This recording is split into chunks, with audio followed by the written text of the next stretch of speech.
4 años más. Cuando sale reelecto, la Segunda Guerra Mundial estaba en pleno, todavía en plena efervescencia, o sea, había una amenaza y había, oye, ¿qué hacemos? O nos descuidamos con la guerra, entonces seguimos, y fue elegido otros 4 años más. Cuando sale elegido otros 4 años más, todavía no terminaba la guerra, y sale reelecto otros 4 años más. Lo que es 2, gobernó 4, aunque en el último se produjo su muerte, ¿no? Y fue reemplazado por Truman, que fue el que ordenó el lanzamiento de las bombas atómicas. Pero, por ejemplo, esa excepción también merece enmienda. Pero no hay una sola que los de Filadelfia, ¿no? Washington, Jefferson, Adams, todos los que aparecen en los billetes de dólar, no quiere decir que ellos hayan dicho, vamos por acá, y que una enmienda te ha dicho, no, mira, con el paso del tiempo nos vamos a ir para allá. Nada. La ventaja del common law, ¿no? O sea, un derecho no escrito, en este caso está escrito, pero te dan solamente 7 artículos y a partir de allí ya comienza, señores, un desarrollo que se mantiene hasta nuestros días. Esa es una enmienda. Nosotros no tenemos enmienda. En el Perú existen reformas y mutaciones. En la reforma, doctores, hay una alteración del texto constitucional. El texto dice una cosa y en la reforma, señores, se agarra el liquid paper y, señores, te cambian a otra. Y esa reforma, ese cambio, puede ir inclusive contra lo que había señalado originariamente el constituyente. ¿Qué dijo el constituyente, señores, de la Constitución del 93? Que se permitía la reelección presidencial. La reforma dice que no. ¿Qué más decía? Señores, permitida la pena de muerte, decía la Constitución. Artículo 140. ¿Qué dice la reforma? Prohibía la pena de muerte. O puede, señores, cambiar de 120 congresistas a 130. Hoy, señores, hay 19 reformas que se han dado a la Constitución del 93. ¿No? Y lo que se ha postulado para el adelanto de elecciones es una nueva reforma. Entonces, en la reforma hay la alteración del texto constitucional. Ojo, doctor, hay límites formales y materiales. Límites formales, la mayoría. Señores, 3 tipos de mayoría, ¿verdad? En el Congreso. 3 tipos de mayoría legislativa. Vamos a poner acá. 3 tipos de mayoría legislativa. La mayoría simple, con eso se aprueban leyes ordinarias. La mayoría calificada, con esto se aprueban leyes orgánicas. Y la mayoría sobrecalificada, con esto se vaca el presidente de la República. La mayoría calificada es la mitad más 1 del número legal de congresistas y la mayoría sobrecalificada de los 2/3 más 1 del número legal de congresistas. Entonces en la reforma te dice, ¿no? Si para la reforma hay una mayoría calificada de los 130, la mitad 65 más 1 66, esto para la reforma, no olvidemos, doctores, estamos hablando de la reforma, requiere referéndum.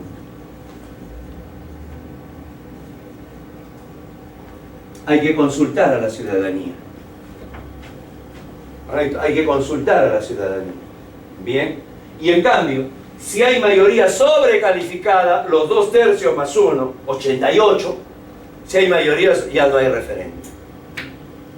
No hay referéndum. ¿De acuerdo? Entonces, como no hay referéndum, simplemente se hace en 12 legislaturas. 2 legislaturas ordinarias.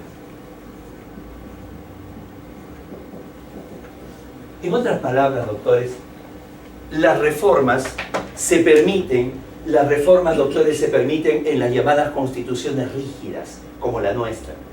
Es decir, señores, supuestamente el poder constituyente establece una constitución y, de nuevo, doctores, con una vocación de longevidad.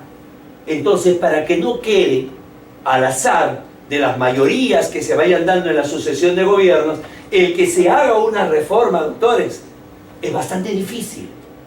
Entonces te ponen ese requisito. Una mayoría calificada, perfecto, el Congreso, pero luego somete a referéndum.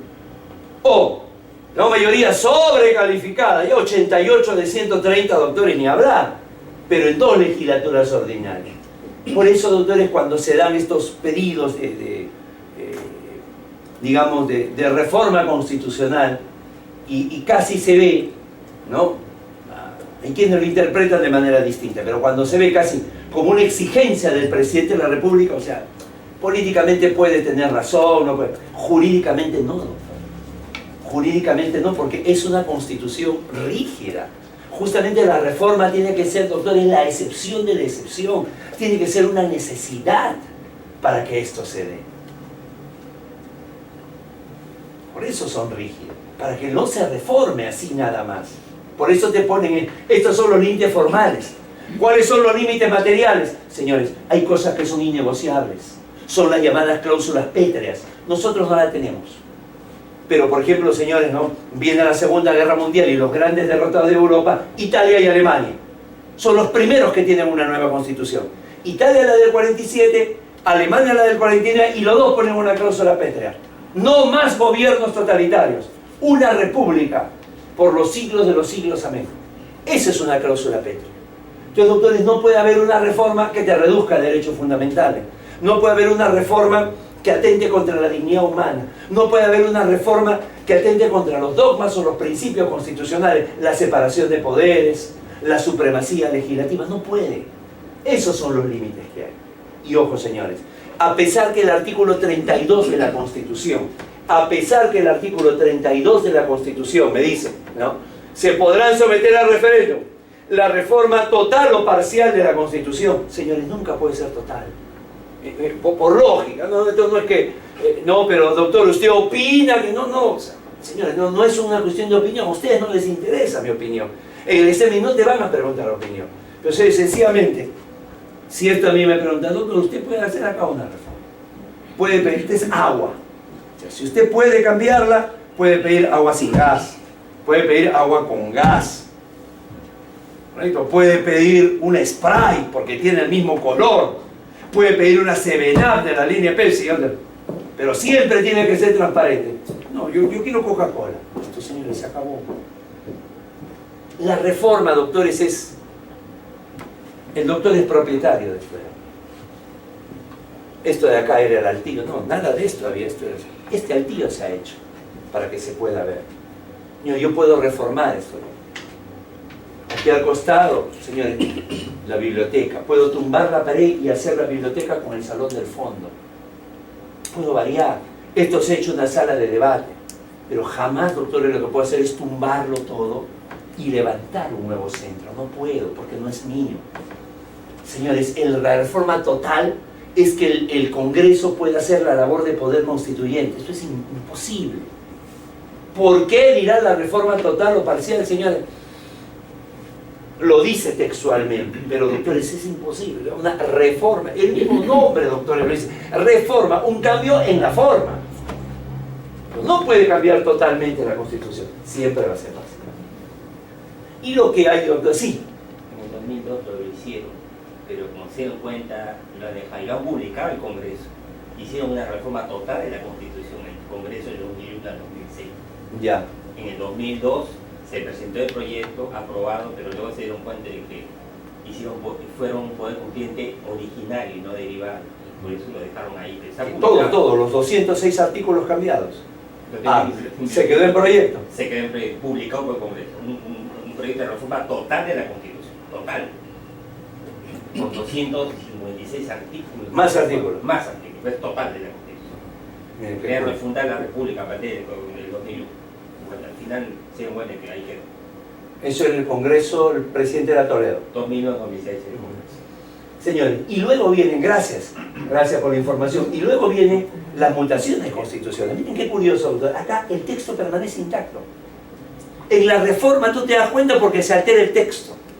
Aquí no, aquí el texto permanece intacto, pero cambia el significado.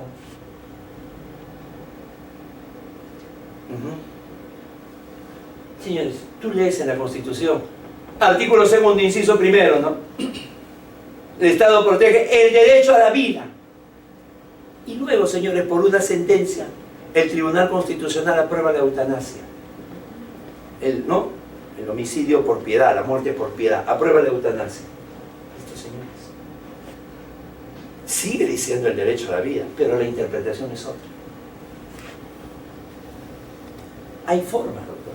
Si fuera la jurisprudencia de los doctores, de nuevo, lo que acaba de señalar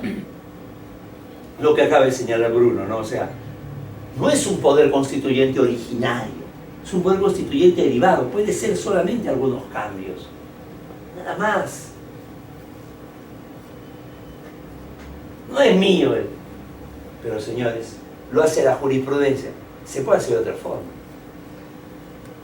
Señores, ya acabó el mandato, ya acabó el periodo de 5 años de 6 de los 7 magistrados del Tribunal Constitucional, ¿o no?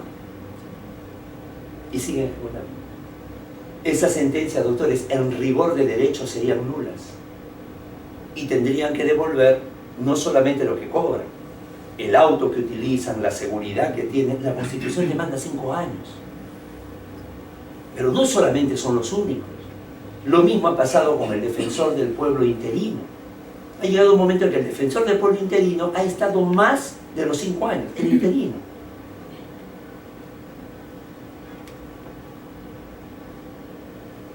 O sea, él no es que complete el periodo porque el otro, porque no, renunció Silva Santisteban, renunció Beatriz Merino, no, sino porque no eligieron al representante. Señores, el Tribunal Constitucional ha llegado a tener un magistrado recientemente desaparecido que llegó a estar, señores, 9 años, 8 meses y 3 días en el cargo. O sea, un poco más, y pedía la prescripción adquisitiva, señores, del local del tribunal, 10 años para ser un pacífico público continuo. Casi 10 años cuando el mandato es 5. Señores, es una mutación constitucional. Pero, señores, peor, porque no es por jurisprudencia, es por, señores, por el consuetudo, por la costumbre de no elegir. Y cuando un magistrado, Bumón, avisó, oigan, señores, aviso que tal día termino mis 5 años, no elegían, estuvo 6 meses más, cumplió los 6 meses, señores, se retiró. Le venían proceso penal, administrativo y denuncia constitucional. O sea, miren, doctor, esa es la mutación. La Constitución dice una cosa y se hace otra. Y a veces la interpretación, ¿no? Hay interpretaciones que se entienden. Por ejemplo, las resoluciones del Jurado Nacional de Elecciones no son revisables en sede judicial. Dice, ¿no? Las resoluciones del Jurado Nacional de Elecciones no son revisables. Y sin embargo procede el amparo.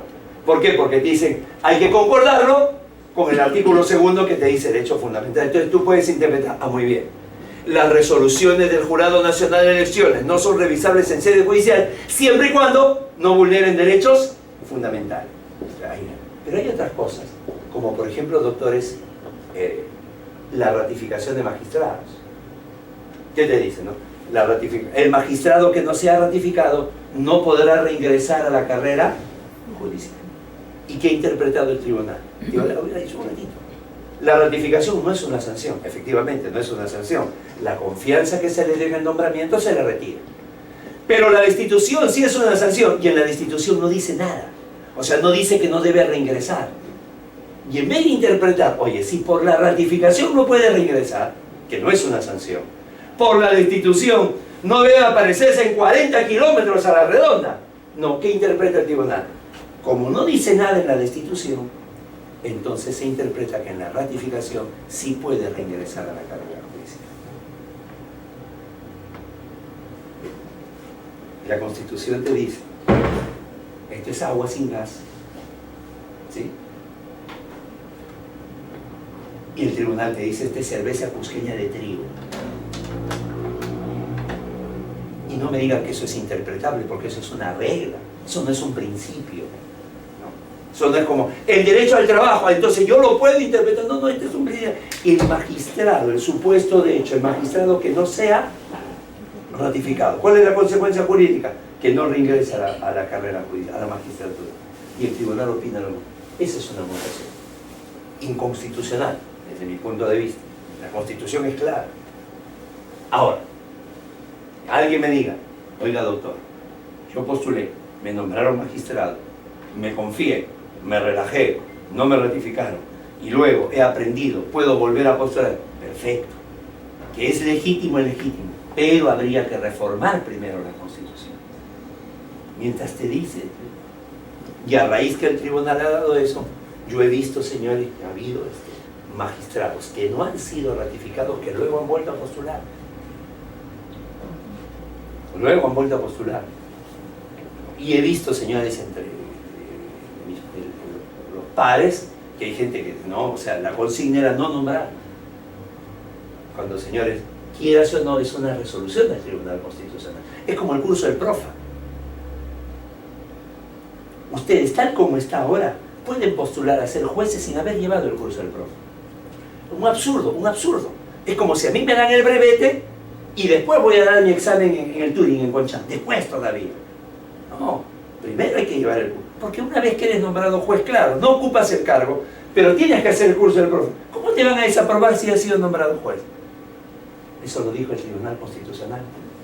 El Colegio de Abogados de Lima Norte presenta una demanda de inconstitucionalidad y dice, oye, no, esto es discriminador. ¿Cómo que solamente a los que han llevado el curso del PROFA? Y señores, se abre. Señores, si lo dice el tribunal en un Estado constitucional de derecho, hay que hacerlo. Estés de acuerdo, no estés de acuerdo, guárdate. Eso es para la academia. Pero señores, si tú tienes una responsabilidad y el tribunal te dice eso, hay que realizarlo. Salvo que haga pues un control de convencionalidad, ¿no? Pero señores, no. Control de convencionalidad, el control de constitucionalidad solamente lo hacen órganos jurisdiccionales. Entonces, eso es un tema complejo. Pero doctores, es para que se tenga presente. Bien, ¿listo? ¿Alguna duda, alguna inquietud? ¿Ninguna?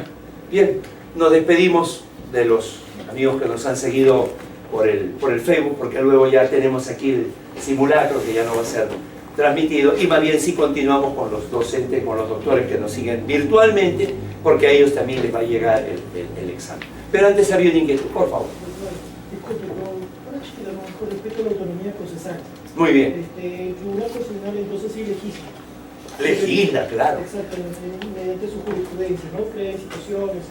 Y entonces hablamos de que legisla positivo y negativo, ¿no? Así es, ¿Puede perfecto. explicarme esa inquietud? ¿Cuándo Sí, cómo legisla no. positivamente y cuándo Mira, negativamente? ¿cómo no, doctor? ¿Cómo no, doctor? A ver, lo natural del Tribunal Constitucional, lo natural, lo que le compete, para eso fue creado el legislador negativo. Porque el legislador positivo es el Congreso, es el Ejecutivo. El legislador positivo da leyes. ¿Qué hacía? ¿Para qué fue creado el tribunal? Para que diga, oye, un ratito, esto es... ¿Qué agua están sirviendo acá? ¿Lo han llenado del caño? ¿Dónde está? ¿Dónde está la etiqueta? ¿Dónde está que esto viene sellado? Esto es inconstitucional y luego. Para eso fue creado el tribunal. ¿Correcto? Luego ha tenido cada vez mayor poder. Ya he dicho un momento, ¿no? Son las llamadas sentencias normativas. ¿Para qué lo voy a expulsar? Seguido por el tono en que habla, la fuerza que habla, la intensidad que habla, va a necesitar agua. Entonces mejor, ¿verdad? Mantengo esta norma, la lleno luego, pero tiene el agua. Entonces, ahí ya comienza a ser legislador positivo. Cuando a la norma que le dicen, hoy expúlsala, no la expulsa, la mantiene, pero haciéndole algunas correcciones. Pero además es legislador positivo cuando da estas normas procesales. Ahí es legislador positivo. Y es ahí donde viene, doctor, toda esta corriente contraria que hay al tribunal. Porque el tribunal es un órgano jurisdiccional, no es un órgano legislativo. Claro. Entonces, antes de legislar, lo correcto es, mire, se ha dado esta situación, presentamos este proyecto de ley al Congreso, para que se pueda terminar. Y el Congreso que lo apruebe. Ahora alguien me dice, sí, con este Congreso que tenemos. Es que no se puede subjetividad, hay que verlo desde un punto de vista, ¿no? Sistémico, es lo que corresponde, ¿no? Entonces, pero no se ha dado, entonces el tribunal va creando la figura vía precedente o vía doctrina jurisprudencial, y entonces comienza a legislar. ¿Bien, doctor? Perfecto. Tenemos, sí, por favor, ayuda a hacer la entrega. Listo. Algunos yo, a los doctores de arriba, vamos a ver. Por favor. Por favor, doctor. 12 preguntas, doctores, minuto y medio por pregunta. ¿Sí? Por favor, doctor. 18 minutos y luego las pasamos a la pasamos a resolver. Ya, una suerte, no va a haber, ustedes mismos se van a calificar, ustedes mismos van a ver la cantidad buena. Es un tema, doctores, que nunca se aborda, teoría del derecho, es un tema básico, fundamental. Apagamos acá ya. Doctores, antes que continúe, antes de que se apague, esto, doctores. Yo no sé, pero doctores, a mí yo voy en el auto, uno va escuchando música a veces, pero a veces en el transporte público, en el auto, uno puede ir escuchando cosas de derecho. EGACAL tiene estos dos canales. Ustedes, doctores, suscríbanse. Ustedes ven, Luces, Cámara, Derecho, es todo el tema penal. Penal y procesal penal, con Ana Calderón Sumarriba. El día de hoy ha llegado a los 5.000 suscriptores. 5.000 suscriptores y tiene 140 programas. Chiquititos. Entre 3 minutos y medio y 5 minutos. Y este es nuestro canal. Quien habla, Tribuna Constitucional, ¿no? Que son un poquito más extensos. De frente, le pongo otra cosita de mi estilo. Estos sí duran un promedio entre 8 o 10 minutos, algunos han durado hasta 11. Hay 70 programas. Ustedes, doctores, ¿ya se formó? Ahora sí tenemos los teléfonos de todo oído. Sí, formamos por favor el grupo y, doctores, les voy a enviar el programa de la reforma constitucional, ¿no? El programa de la autonomía procesal y de la tipología del amparo. ¿De acuerdo? Va a ir ahí y, doctores, ustedes pueden ingresar ahí tienen absolutamente todo. En realidad faltan algunos temas, hacemos uno por semana, pero, doctores, suscríbanse y ahí ustedes tienen, doctores, la posibilidad de ver cualquier tema penal o constitucional. ¿Ya? Ahora sí, comenzamos a contar el tiempo desde ahora. Comenzamos, doctor.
¿Todos ya han entregado su oficialidad a todos ustedes? Sí. Muy bien.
Bien, doctores.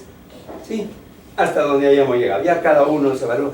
Al final, doctores, en la última sesión sí va a haber un simulacro, recuerdo unas 20 a 40 preguntas, pero ya con los temas que hemos desarrollado acá, ¿no? Ya sabiendo, doctores, y cómo vamos, ¿no? Eso va a ser en la última sesión. ¿Aparece en el horario?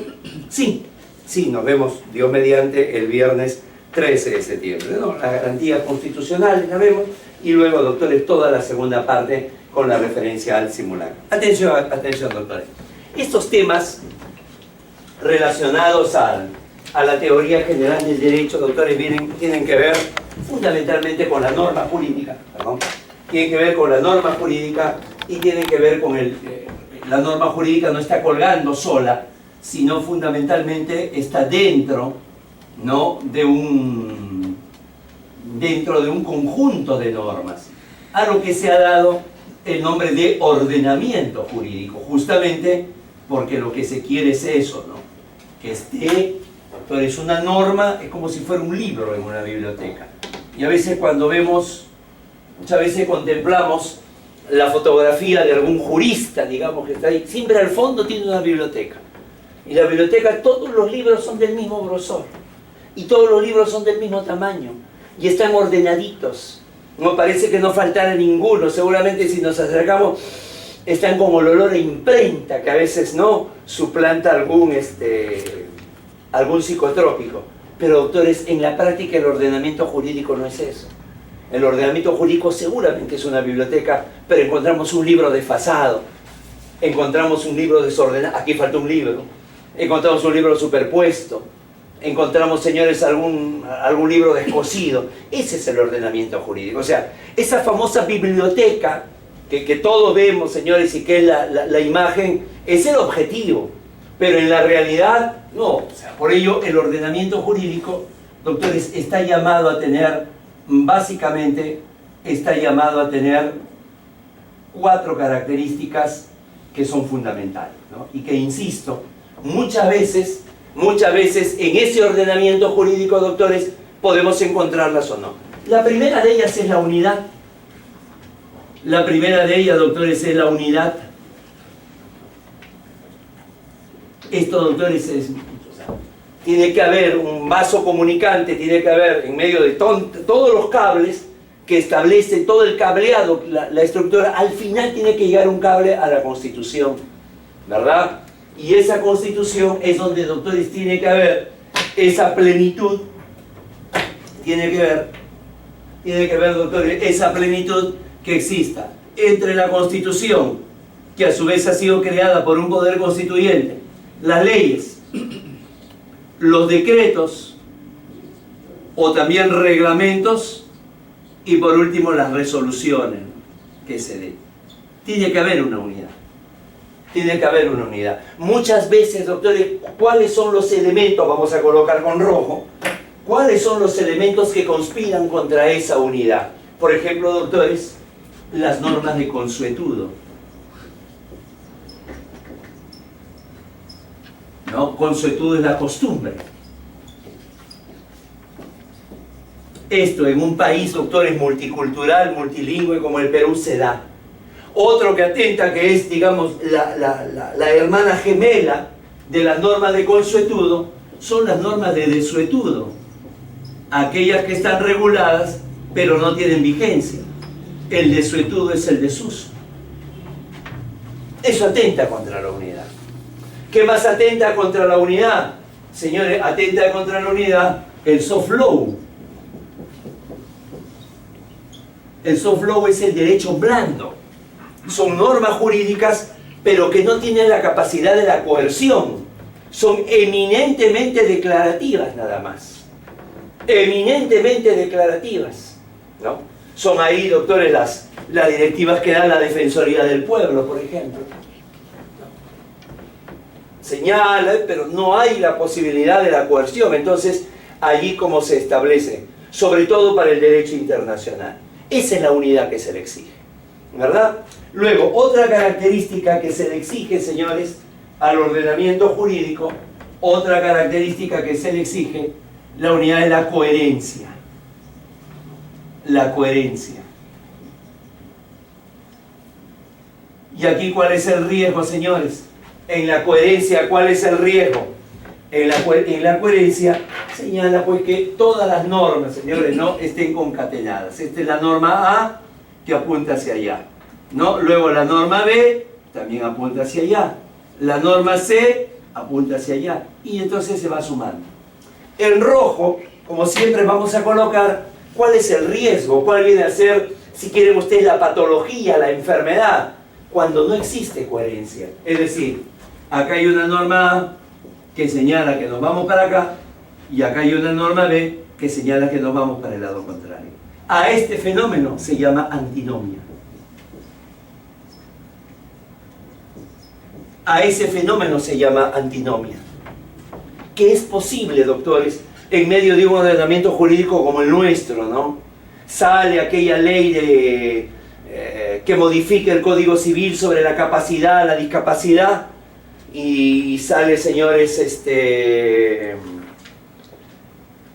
Fernando Vidal Ramírez a decir: oigan, señores, yo presido la Comisión de Reforma del Código Civil nombrado por el Ministerio de Justicia, y no se me comunica que el mismo Ministerio de Justicia ha formado otra comisión para reformar estos artículos. Y entonces, señores, es probable que encontremos antinomias, que una norma diga una cosa y que otra norma diga otra, que el Código Civil señale una cosa y el Código de los Niños y Adolescentes señale otra, que el Código Civil en el libro de obligaciones señale una cosa y la ley de títulos valores señale otra. Entonces allí, cuando se da esa antinomia, hay que solucionarla. Y entonces cuando se da la antinomia hay tres pasos. Primero, siempre, señores, la norma de mayor jerarquía es la que se impone. Siempre. Entonces está una ley y un reglamento, se impone la ley. Está la Constitución y la ley, se impone la ley. Señores, cuando se impone la jerarquía, lo primero, ahí, señores, la norma que se opone, ocurre la anulación de esa norma. La anulación de esa norma. Pero esto es muy difícil, tendría que ser muy grosero para que se dé una ley contraria a la Constitución o un reglamento contrario a la ley, ¿no? Lo que es común es que hay una antinomia entre las normas del mismo rango, ¿no? Donde ya la jerarquía no se utiliza. Entonces, ¿qué cosa viene? La especialidad. Si el Código Civil me dice una cosa y el Código de los Niños y de los Adolescentes me dice otra, señores, se prefiere la norma especial, el Código de los Niños y de los Adolescentes. Se prefiere la especialidad. No debiera de haber, doctor, porque se trata de un ordenamiento y un orden, pero se establece. ¿Estamos bien? ¿A qué cosa lleva esto? Esto lleva, señores, a la derogación de la norma, señores, que está contradiciendo, ¿no?, a la norma general que es superada por la norma especial. ¿Y qué ocurre si las dos normas son del mismo rango y la misma especialidad? Entonces, señores, se recurre a la temporalidad. En la temporalidad, señores, ¿qué pasa con la norma contraria? Queda abrogada. Y acá nos obliga, señores, a hacer la diferencia entre derogación y abrogación, que lo vamos a ver luego. Pero fíjense, o sea, son, ¿no? La característica está en negro. En azul está lo que debe ser. Y en rojo está el peligro que se da, señores, producto de la cantidad de normas que tenemos. Ahora, esto de acá está pensado como norma jurídica, la ley nada más. O sea, que la norma salga del Ejecutivo y Legislativo. Imagínense si a esto le sumamos la jurisprudencia del Tribunal Constitucional, que no es un órgano legiferante, pero que me dice el título preliminar del Código Procesal Constitucional, artículo 6, que la doctrina jurisprudencial es vinculante para todos los jueces, y que el artículo 7, que el precedente vinculante es obligatorio. O sea, mientras la ley, el juez la puede interpretar, la doctrina jurisprudencial y el precedente no.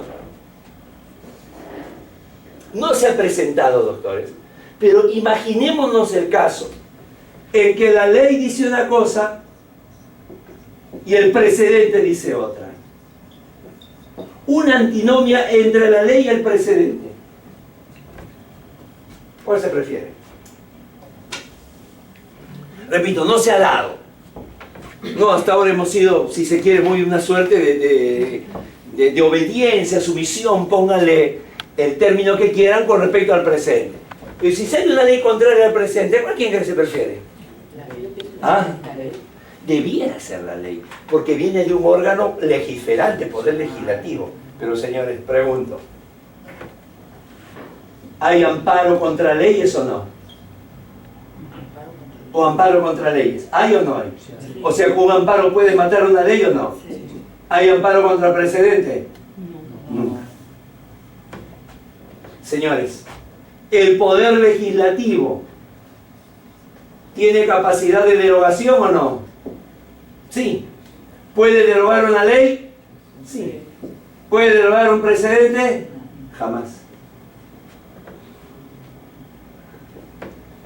Señores, una demanda en un proceso de inconstitucionalidad, ¿se puede presentar la inconstitucionalidad contra una ley o no? La puede matar. ¿Se puede presentar una demanda de inconstitucionalidad contra un precedente? Jamás. Señores, pesa más el precedente.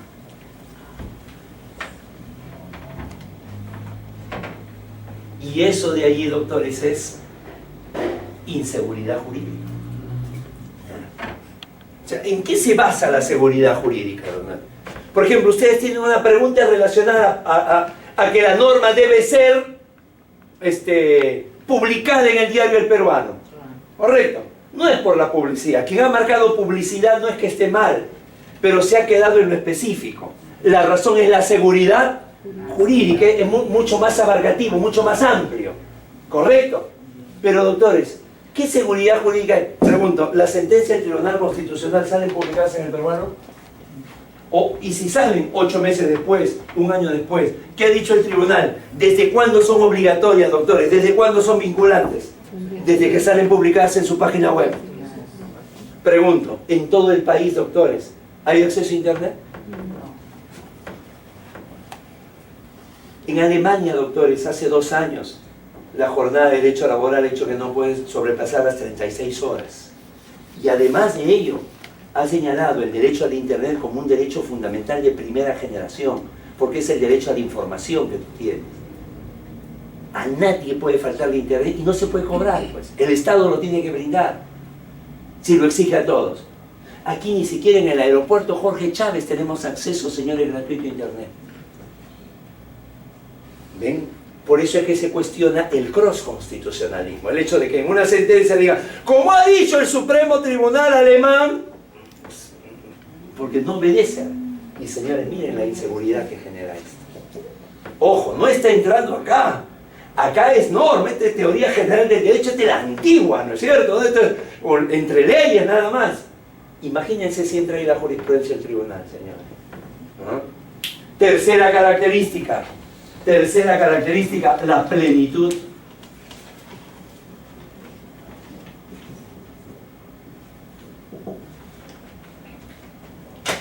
¿No? Esto está pensado, doctores, en la teoría pura del derecho, en lo de Kelsen, ¿no? Todo tiene que estar regulado en la norma. Entonces, señores, para la plenitud. Esta es la realidad, y en la realidad, señores, tiene que estar regulado absolutamente todo. Absolutamente todo. No puede haber ningún espacio sin regular. Oye, pero no se ha regulado esto. Entonces, señores, ¿qué se decía?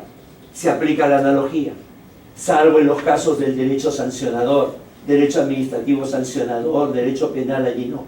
Pero normalmente, doctores, todo tiene que estar regulado. Y si no está regulado y no le aplico la analogía, no me alcanza, aplícale el principio, lo que no está prohibido está permitido. Listo, señor. ¿Eso es posible? Con ese desarrollo especializado que tiene el derecho, ¿es posible eso? Siempre vas a encontrar, ¿qué cosa? Siempre vas a encontrar, de nuevo con rojo, lo negativo. Vas a encontrar, atención acá, vas a encontrar lagunas y vas a encontrar vacíos. No es lo mismo. En la laguna hay norma, pero no me alcanza. Lo que ha regulado no se ha puesto en todos los supuestos. Entonces, señores, la laguna es insuficiencia legal.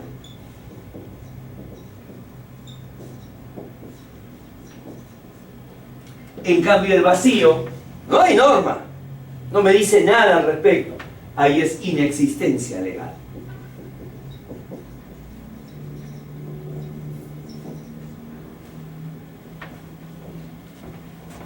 Miren qué importante.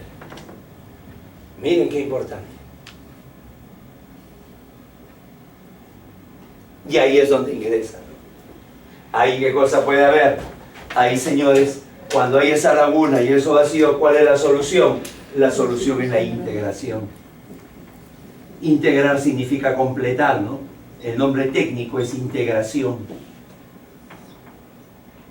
¿Cómo lo integras? Con la interpretación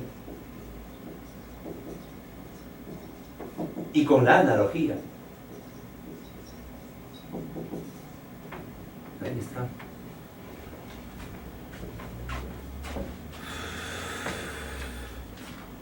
Se puede dar. Laguna. Causal de divorcio, injuria grave. ¿Qué es injuria grave?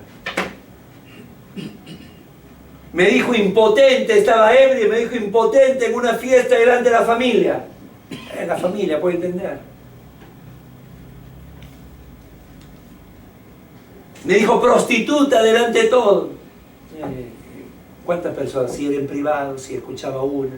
Injuria grave, o sea, no solamente injuria, sino grave. Señores, el demandante tiene un concepto de injuria grave.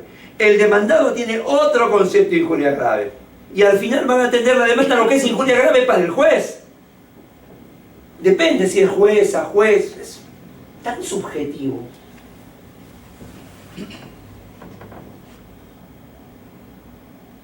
Circunstancias que hagan imposible la vida en común. Entonces, doctores, cuando hay causales, entonces generalmente hay laguna. Y en otros casos hay vacíos. ¿Qué pasa cuando el Congreso no elige defensor del pueblo? ¿Qué pasa cuando el Congreso no elige representante del Tribunal Constitucional? Señores, no hay la inconstitucionalidad por omisión. Aquí en el Perú tú declaras la inconstitucionalidad del acto del Congreso porque ha hecho comisión, porque ha hecho una norma violatoria de derecho. Pero no hay la inconstitucionalidad por omisión, o sea, por lo que no hace. Y en la Constitución hay mandatos hacia el Congreso, que si no los hace, debe haber sanción. No la hay. Y por último, señores, la vigencia. La vigencia.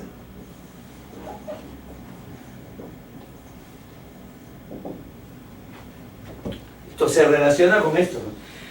La norma de suetud y la norma con suetud, las dos son malas. ¿Se han dado cuenta, señores, que en estos procesos que se vienen siguiendo contra diversos funcionarios, me incluyo, diversos exfuncionarios o actuales funcionarios del sector justicia, diversos procesos penales, ¿se han dado cuenta, doctores, que la mayoría son jueces provisionales?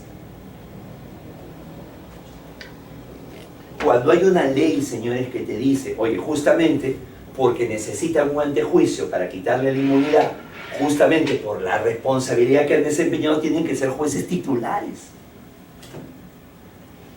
No puede ser un juez supremo provisional el que te vea, tiene que ser titular. ¿Se han dado cuenta?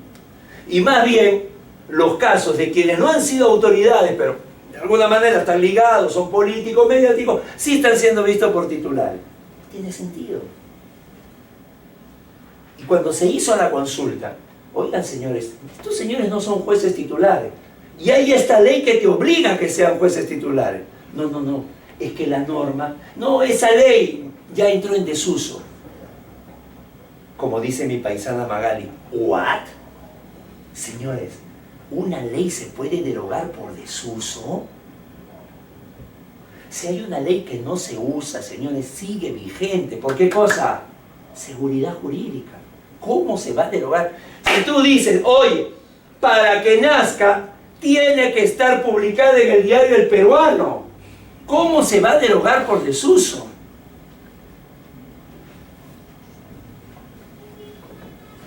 Señores, o sea, miren la cantidad de vicios en los cuales se puede ir cayendo. Por desconocimiento. Por desconocimiento, señores. La norma ha sido derogada por Jesús, la respuesta de la Corte Suprema. Por amor a Dios, señores. Miren, entonces la vigencia es fundamental. ¿Qué pasa la vigencia? La norma tiene un tiempo de vida. Entonces, ¿qué puede pasar con la norma? Dos cosas que son normales, señores. Uno, puede pasar, señores, con la eliminación de la norma. Eliminar la norma. O puede ser cambiar la norma. Muy bien. Cuando se elimina la norma, doctores, acá, luego le pueden tomar una foto y ya está, doctor. Acá, atención. Acá, para que se pueda... Miren cómo se va construyendo el cuadro, doctor. Esta es una gran ventaja sobre el PowerPoint. En el PowerPoint ya está todo. En este cuadro se va construyendo el cuadro. Hemos partido de acá y cómo se va construyendo. Si usted llega, doctor, a estudiar esto así, se queda para siempre. Lo has escuchado en clase, lo estás leyendo y encima lo haces. Te va a dar Alzheimer y te vas a seguir recordando esto. ¿Sí?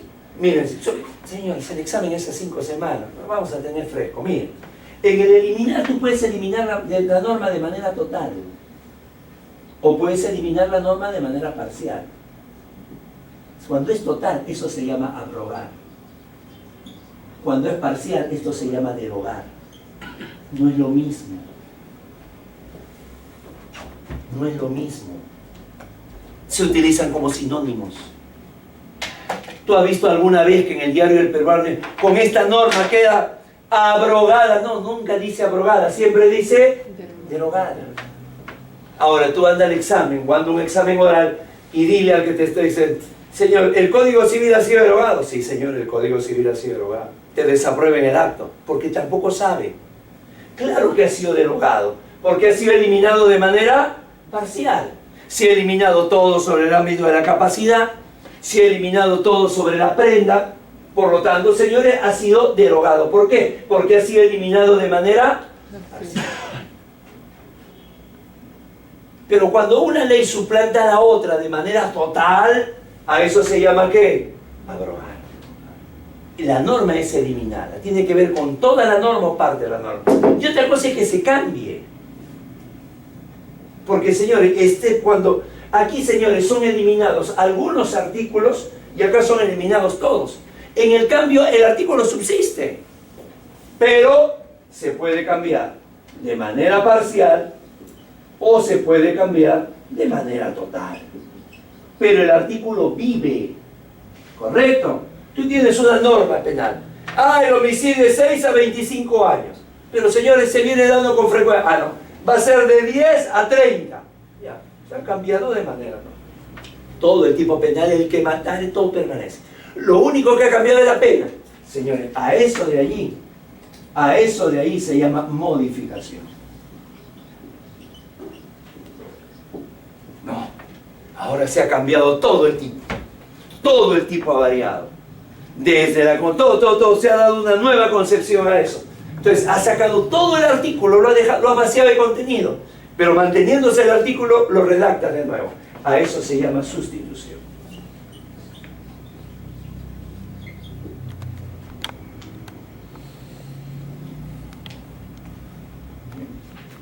Ahora, señores, ustedes leen la Constitución del 93. En la parte final, ¿qué cosa dice? Con este texto constitucional sustituye al de la Constitución de 1979. A quien haya redactado eso, hay que dispararle acá para asegurarnos de que muera, señores. No puede ser sustitución. Este texto abroga la Constitución porque la está eliminando. Según él han quedado los 307 artículos de la Constitución y a todos se les ha cambiado el contenido. No es sustitución. ¿Es qué cosa? Abrogación. Esa es la vigencia. Ahora, señores, esto de acá, la eliminación, puede ser de dos tipos. Puede ser, señores, expresa. O puede ser, ¿qué? Tácita. expresa, ¿no? Sale en el diario El Peruano, te dice ahí. Tácita no. Tácita se da otra norma y la otra norma contiene gran parte de esta y la varía y no te dicen nada. Ahí está. Por eso es que, señores, cuando viene la jurisprudencia del tribunal, la persona asume una defensa de un amparo y se va con su código procesal constitucional al día. Y le dice, señor juez, la otra parte ha presentado demanda de amparo contra amparo. Según el artículo 5º, inciso 6º del Código Procesal Constitucional, además que está en el SPIC del Ministerio de Justicia, dice que es improcedente, declara improcedente la demanda. Queda como un ignorante, porque, señores, sí se prueba amparo contra amparo, sino que la modificación, porque no es que el artículo haya sido eliminado, ha sido ¿qué cosa?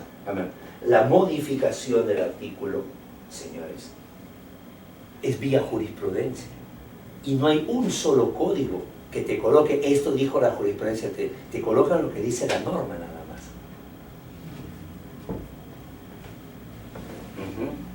Y entonces, señores, hay una serie de normas que el tribunal ha cambiado y que no aparecen en la ley, ¿no te parece? Y entonces por eso la importancia del ámbito constitucional. ¿Alguna pregunta? Va quedando más claro al momento de resolver, ¿les parece? Vamos a ver, doctores. Pregunta número 1. ¿Qué tipo de interpretación es esa? Extensiva. ¿Ah? Si está prohibido, ¿verdad? Si está prohibido. Impugnar directamente normas con rango de ley, cuyo plazo prescriptorio haya superado los 6 años, con mayor razón se prohíbe la impugnación de normas conexas. Interpretación, ¿qué cosa? Extensiva. Perfecto. Muy bien. Todo lo contrario sería ¿cuál? La restrictiva. Si fuera al pie de la letra sería la literal. Si va con el pasado tendría que ser la histórica. Muy bien. La 2, doctores. Si se tiene una norma que no se aplica a pesar de estar vigente, es una norma de desuetudo. ¿Qué cosa? ¿Qué le corresponde? ¿Qué le corresponde? Se considera vigente por seguridad jurídica. No hay derogación por desuetudo, doctores. No hay derogación por desuetudo. Lo que marca la es lo que dice la Suprema. Es una barbaridad, doctores. No hay derogación por desuetudo. La 3, va. ¿Qué cosa es la sustitución? Acabamos de verlo. A ver, ustedes aplíquenlo, doctor. El cambio de una norma. Por lo tanto, La B. la letra, el cambio de una norma por medio de supresión o aumento de los supuestos en consecuencia ante un mismo artículo de una ley.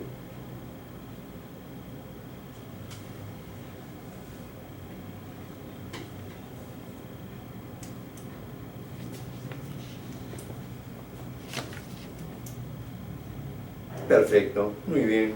La letra B, sí. Doctores, a ver, toda norma, atención, la número 4, toda norma, doctores, es hacia adelante, ¿verdad? Aquí está la ley A y la ley A, doctores. Aquí es reemplazada por la norma B. Listo. Se reemplaza por la norma B. Hasta acá quedó la A, ahora viene la B y la B regula de acá en adelante. ¿Vamos bien? A esto, doctores, a esto que es regular, a esto se llama irretroactividad. Siempre hacia adelante. Irretroactividad. Pero ¿qué ocurre, doctores? Esta norma B existe hacia adelante, ¿verdad? Pero ¿qué pasa si la norma B, doctores, es de naturaleza penal? Y además, en la A, la pena máxima de 30 años. Pero ese delito, doctores, que sancionaba con 30 años, ese delito se ha ido, digamos, ha perdido el estupor que causaba antes, ¿no? Ahora 20, doctores, si es penal y además benigna, ¿qué pasa, doctores? Por el principio de humanidad se hace una excepción. Y no solamente tiene efectos hacia adelante, sino efectos hacia, ¿esto cómo se llama? Retroactividad, eso es, retroactividad. Pero ojo, fíjense, solamente en la penal y benigna. La Constitución del 79 lo autorizaba para el ámbito laboral y lo autorizaba para el ámbito tributario. Pero cuando viene, doctores, ya la Constitución 93 con un nuevo modelo económico, por darle seguridad a las inversiones, dice no, ni en lo laboral ni en lo tributario, solamente en lo... Y ahora, imaginemos que la norma A, doctores, sea procesal. ¿Qué pasó, doctores, cuando entra en vigencia el Código Procesal Penal? Digamos, entra el Código Procesal Penal en Lima, en todo Lima, para todo tipo de delitos. Y tú has comenzado la tramitación de tu proceso, la has comenzado con el Código de Procedimientos Penales del 40. Tú acá comenzó tu proceso. Sigue, acá está. Estás en el juicio oral y, señores, te cambian de código. ¿Qué pasa, señores? ¿Esta norma sigue vigente o no? Hasta que termine tu proceso. Por seguridad jurídica, de nuevo. Por eso hay juzgados liquidadores. Por eso hay salas liquidadoras. Hasta ahora. ¿A eso cómo se llama? Ultraactividad. Ultraactividad.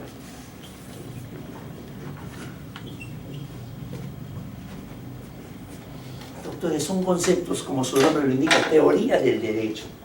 Son teóricos. Se aplican, doctores, a veces, no de manera cotidiana algunos, muy de vez en cuando, pero hay que saberlos. Sin esto, doctores, de todo lo que aprendemos no podemos saber su aplicación. Por eso la necesidad de quedarnos, disculpen, doctores, un poquito más tarde. Seguimos. ¿Qué número estamos, doctores? La 4. Entonces, ¿qué marcamos ahí? La excepcionalidad, la letra B. 5. En el ordenamiento jurídico, la característica que se expresa en la pretensión por evitar la existencia de antinomias. ¿Cómo se llama? Coherencia. Muy bien, la letra B. La 6, doctores. El hecho que las normas sean publicadas. Claro, hay un principio que se llama publicidad. Pero el fin máximo de la publicidad siempre es un valor constitucional. ¿Cuál? Seguridad jurídica, la letra A. Doctores, acá, miren. Constitución, ley, decreto. Esto lo da el poder constituyente, que es anterior a la Constitución. Esto lo da el poder legislativo, excepcionalmente el ejecutivo. Pero los decretos supremos, ¿quién lo da? El ejecutivo directamente. ¿Cuál es la respuesta, doctores? La letra C. Muy bien. Dispositivo de carácter general dictado por el Ejecutivo para reglamentar leyes. 8. Señores, mientras la norma esté bien redactada, sea precisa, al juez le vas a dejar muy poco espacio de discreción. Pero si la norma es vaga, si la norma es ambigua, si la norma es imprecisa, si la norma es general, le vas a dar al juez, ¿qué cosa? Mayor capacidad de discrecionalidad. ¿Cuál es la respuesta? Todas. Todos esos son vicios, doctores, en la redacción. Vicios en la redacción. Claro. Yo hasta ahora, doctores, he estado revisando la base de datos en redacción jurídica, no ha llegado una sola persona que trabaje en el Congreso. No una sola persona que trabaje en la municipalidad. Generalmente llega en particular. Miren, doctor. No. Y no. Las leyes, por ejemplo, doctores, no pueden hacerse con nombre propio. Ni en pro, ni en contra. Doctores, ¿han leído ustedes la ley orgánica de la Junta Nacional de Justicia? Tienen 2 artículos con nombre propio. No se puede nombrar a persona que esté ligada a un centro de capacitación. Mejor dicho, Guido. Y segundo, no pueden tener reconocimiento durante su gestión sino hasta 2 años. Como recibí más de una decena de doctorados honoris causa, también es por vida. O sea, señores, no han sabido abstraer la emoción, la efervescencia, el odio, la antipatía, qué sé yo, abstraerse de la norma. Están así redactados. Así, ¿Y señor. eso qué significa? Si uno postula, uno se está Si usted preparando. postula, doctora, usted es nombrada y alguien quiere darle un reconocimiento, usted no puede recibir. No, porque se piensa que va a haber algún tipo de favorecimiento, entonces mejor no recibir. Y si usted está ligada a algún centro de capacitación, tampoco puede postular. Entonces, doctores, miren el desarrollo que tiene, ¿no? O sea, no es derecho, pues eso. ¿Qué más tenemos? A ver, doctores. Luego viene, ¿qué número? 9. ¿Cuál es aquella característica, doctor, del sistema jurídico que hace referencia a una propiedad consustancial?